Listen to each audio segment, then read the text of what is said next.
देखिए, संविधान निर्माताओं ने जब देश के लोकतंत्र की संकल्पना की तो उन्होंने एक साथ ही सारे चुनाव कराने का निर्णय लिया था और 1952 से 67 तक इसी के तहत एक चुनाव हो रहे थे।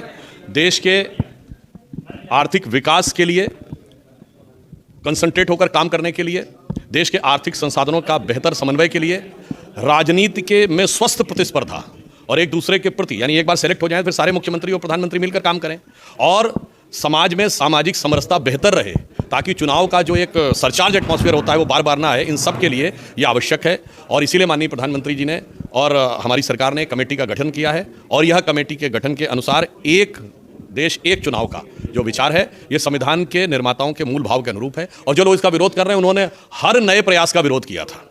मैं याद दिलाना चाहता हूँ, चाहे भारत में डिजिटल ट्रांसफॉर्मेशन लाना हो या भारत के अंदर कोई टेक रिवोल्यूशन लाना हो, चाहे उस जमाने में जब हमारा जो भी आर्थिक विकास थे जो सबके विरुद्ध में खड़े थे, जीएसटी के विरुद्ध में खड़े थे, वो रिफॉर्म्स में खड़े हैं। परंतु कोई चलना चाहे या न चलना चाहे, देश ने एक भारत श्रेष्ठ भारत की दिशा में चलने का विचार बना लिया। बिल्कुल, इस महाकुंभ ने हमें संदेश दिया है। महाकुंभ का ये संदेश, एक रहेगा भारत देश। और गंगा की धारा, आज काशी की भूमि पर है तो गंगा की धारा हमें क्या दिखा रही है? गंगा की अविरल धारा, न बटे समाज हमारा। और जो लोग समाज को बांटना चाहते थे टुकड़े टुकड़ों में और फिर एक टुकड़े को किसी कट्टरपंथी टुकड़े के साथ मिलाकर सत्ता के एक टुकड़े को पाना चाहते थे, उनके अरमान इसमें बहते हुए नजर आए हैं। तो इसलिए उनकी छटपटाहट और बौखलाहट समझी जा सकती है। इसके लिए कहा गया, सकल पदार्थ हैं जगमाही, कर्महीन नर पावत नहीं।